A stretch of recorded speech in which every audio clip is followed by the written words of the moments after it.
नमस्कार दोस्तों खबर तो आपको पता ही होगी कि मौजूदा समय में फ्रांस के खिलाफ जितने भी मुस्लिम राष्ट्र हैं, इस्लामिक कंट्रीज हैं, उन सभी में एक आंदोलन छिड़ा हुआ है और हर कोई बॉयकॉट फ्रांस की बात कर रहा है, फ्रांस का विरोध कर रहा है और हर मुस्लिम कंट्री चाह रही है कि फ्रांस का हर तरीके से बहिष्कार हो। और इसी आंदोलन की आंख जो है भारत भी पहुंच चुकी है और भारत में भी जो भी मुस्लिम समुदाय है, मुस्लिम संगठन है, वह जगह जगह जो है फ्रांस का विरोध कर रहे हैं। इवन बहुत से लोग तो यह भी कह रहे हैं कि फ्रांस से जो राफेल हमने खरीदे थे वह भी फ्रांस को लौटा दी जाए। इवन हमारा पड़ोसी सबसे बड़ा मुल्क पाकिस्तान भी जो है फ्रांस का विरोध कर रहा है और वहां के लोग कह रहे हैं कि बॉयकॉट फ्रांस प्रोडक्ट्स। यही तो वही बात हुई कि 10,000 रुपए साल के कमाने वाला मर्सिडीज और ऑडी का विरोध करने की बात कर रहा है, लेकिन विरोध तो विरोध होता है क्योंकि फ्रांस की इकोनॉमी तो पाकिस्तान पे टिकी हुई है वैसे भी। तो चलिए आते हैं कि आखिर में ये सारे मुस्लिम राष्ट्र जो हैं ये फ्रांस का विरोध क्यों कर रहे हैं और क्या वजह है कि वह चाह रहे हैं कि फ्रांस के राष्ट्रपति भी अपना इस्तीफा दें और पूरे दुनिया भर से जो है फ्रांस के लोगों का हम पूरी तरीके से बायकॉट कर दें। तो इसकी शुरुआत होती है तकरीबन 5 साल पहले। फ्रांस में एक मैगजीन है जिसका नाम है शार्ली हेब्दो और इस मैगजीन के जो कवर फोटो होता है उसमें पैगंबर मोहम्मद की एक कार्टून इमेज जो है वह प्रिंट कर दी जाती है और यहीं से जितने भी मुस्लिम समुदाय होते हैं और कट्टरपंथी लोग होते हैं उनको बुरा लग जाता है और उनका ऐसा मानना होता है कि पैगंबर मोहम्मद का ऐसे कार्टून इमेज प्रिंट करना, छापना अपनी मैगजीन में, यह हमारे धर्म का अपमान है। और इसके बाद से ही जो शार्ली हेब्दो का स्टाफ होता है उसको मारने की मरने की धमकियां मिलने लग जाती है और कुछ समय बाद ही वहां के हर एक स्टाफ मेंबर की हत्या कर दी जाती है। इस हत्या के बाद वहां के जो प्रेसिडेंट होते हैं फ्रांस के, वह यह बयान देते हैं कि यह घटना निंदनीय है और फ्रांस एक सेक्युलर देश है और यहाँ पे धर्मनिरपेक्षता की बात की जाती है और हर किसी को फ्रीडम ऑफ स्पीच है, अपने विचार व्यक्त करने की आजादी है। स्टाफ की हत्या के बाद कट्टरपंथी जो संगठन है उन्होंने कड़ा संदेश जारी कर दिया था और बता दिया था कि जो भी पैगंबर मोहम्मद या हमारे इस्लाम धर्म का अपमान करेगा, मजाक बनाएगा, उसकी सजा एक ही है और वह सजा है सजाए मौत और उसको जीने का कोई अधिकार नहीं है। समय बीतता गया और छोटी मोटी घटनाएं होती रही और समय समय पर जो वह विवादित कार्टून था वह भी बाहर आता गया। लेकिन कुछ ही दिन पहले फ्रांस के एक स्कूल में स्कूल टीचर ने अभिव्यक्ति की आजादी एक्सप्लेन करने के लिए वह जो विवादित कार्टून था पैगंबर मोहम्मद का वह अपनी क्लास में डिस्प्ले कर दिया और उसके कुछ ही दिन बाद एक कट्टरपंथी व्यक्ति ने उस स्कूल टीचर की गला काटकर अल्लाहू अकबर कहते हुए हत्या कर दी। इस घटना के बाद फ्रांस के लोगों का गुस्सा भड़क उठा और फ्रांस में जगह जगह विरोध प्रदर्शन होने लग गए और अब तो फ्रांस के लोग जान करके पैगंबर मोहम्मद का जो विवादित कार्टून था वह भी शो करने लग गए और अपनी दीवारों पर भी लगाने लग गए। और इसी बीच फ्रांस के राष्ट्रपति इमैनुअल मैक्रों का भी एक बयान जारी होता है जिसमें वह कहते हैं कि यह घटना काफी निंदनीय है और मैं स्कूल टीचर का समर्थन करता हूं क्योंकि फ्रांस एक सेक्युलर देश है और फ्रांस में हर किसी को अपनी इच्छा व्यक्त करने की आजादी है, अभिव्यक्ति की आजादी है और हमारा धर्मनिरपेक्ष देश है और हम ऐसे कट्टरपंथियों को कतई बर्दाश्त नहीं कर सकते। और उन्होंने जो कार्टून डिस्प्ले किया वह गलत नहीं था, बस उनका इतना कहना था और पूरी दुनिया में जितने भी इस्लामिक राष्ट्र थे वह उनके इस बयान का विरोध करने लग गए और फ्रांस के अगेंस्ट खड़े हो गए।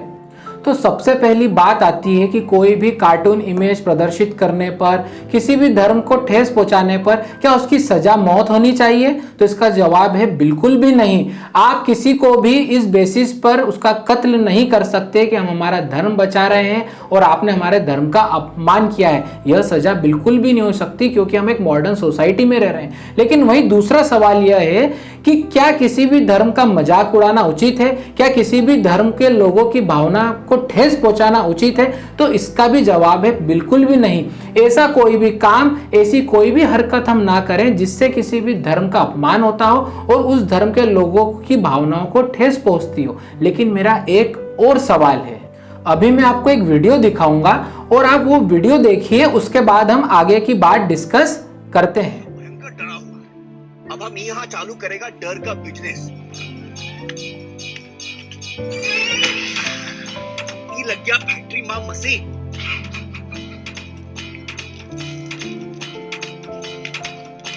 ये हो गया थोड़ी सा investment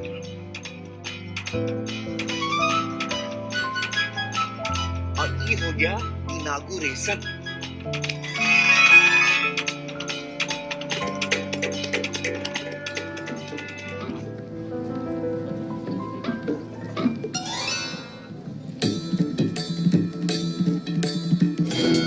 presenting the dance of Shiva, the fearless.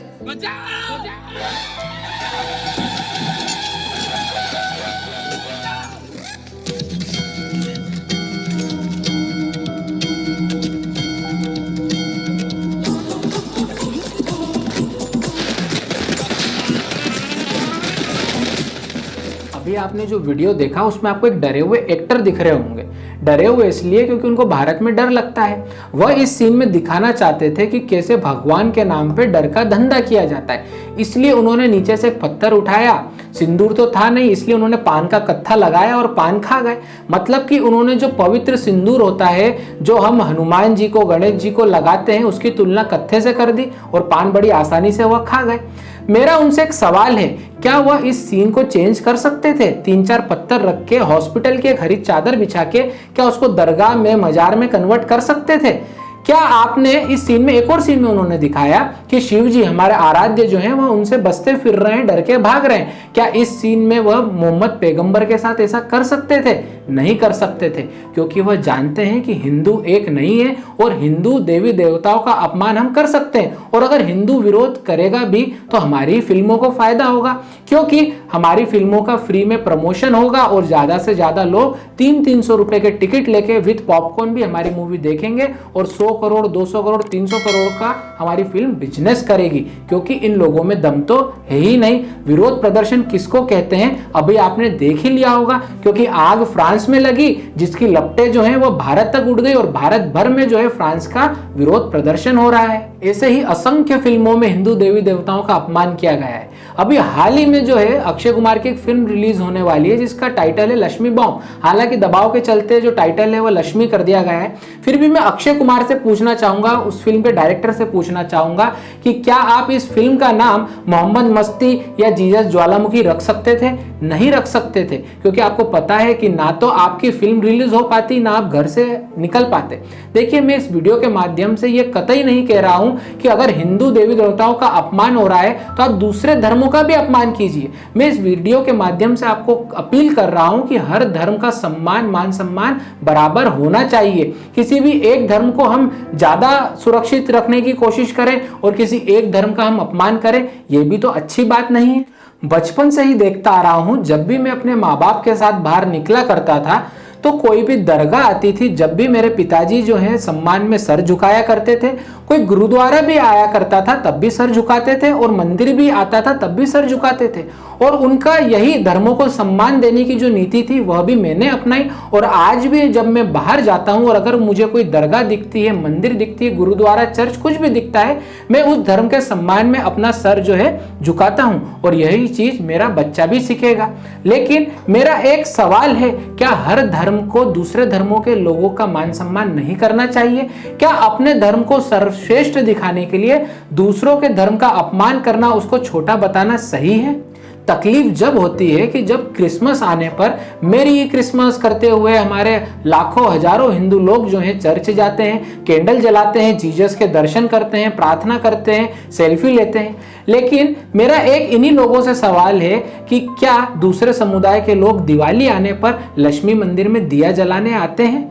मैं ये नहीं कहता कि आप चर्च मत जाइए, आप मस्जिद मत जाइए, लेकिन मेरा दूसरे धर्म के जो लोग हैं, जो मेरे साथी हैं, उनसे अनुरोध है कि जितना मान सम्मान आप अपने धर्म के लिए रखते हैं, करते हैं, उतना ही मान सम्मान आप दूसरे धर्मों को भी दीजिए। अगर आप दूसरे धर्मों को भी इतना मान सम्मान देंगे, जो ये फ्रांस में घटना घटी है, ये कभी भी नहीं घटती, क्योंकि अपने धर्म को सर्वोपरि बताने के चक्कर में जो है आप लोग पूरे विश्व में जो है थोड़ी सी अशांति फैला रहे हैं। देखिए, मेरे जो भी मुस्लिम व्यूअर हैं, मुस्लिम दोस्त हैं, अगर उन्हें बुरा लगा हो तो मैं हाथ जोड़ के आपसे माफी भी मांगूंगा। लेकिन मेरा एक ही कहना है कि हमारा भारत जो देश है, जो वर्ल्ड है, उसको धर्म निरपेक्ष होना चाहिए। हर धर्म के लोगों को एक समान अधिकार मिलना चाहिए, और जो अभिव्यक्ति की आजादी आप लोग मांगते हैं, विशेष समुदाय के लोग मांगते हैं, वैसी ही आजादी हर धर्म को बराबर मिलना चाहिए। तो जाते जाते दो पंक्तियों द्वारा अपने शब्दों को विराम देना चाहूंगा। राम रहीम एक हैं सब इंसान। राम रहीम एक हैं सब इंसान। सबसे बड़ा धर्म इंसानियत है, मत हो तुम धर्म के पीछे भाग के परेशान। चारों ओर नफरत है यूं तो, चारों ओर नफरत है यूं तो, तभी तुम कुछ अच्छा पाओगे जब हर धर्म का सम्मान कर सभी जगह प्रेम तुम फैलाओगे। तो अगर आपको मेरा ये वीडियो पसंद आया है तो प्लीज़ वीडियो को लाइक कीजिए, शेयर कीजिए, और जिस किसी ने भी अभी तक चैनल को सब्सक्राइब नहीं किया है वह लोग सब्सक्राइब कीजिए। जय हिंद, जय भारत।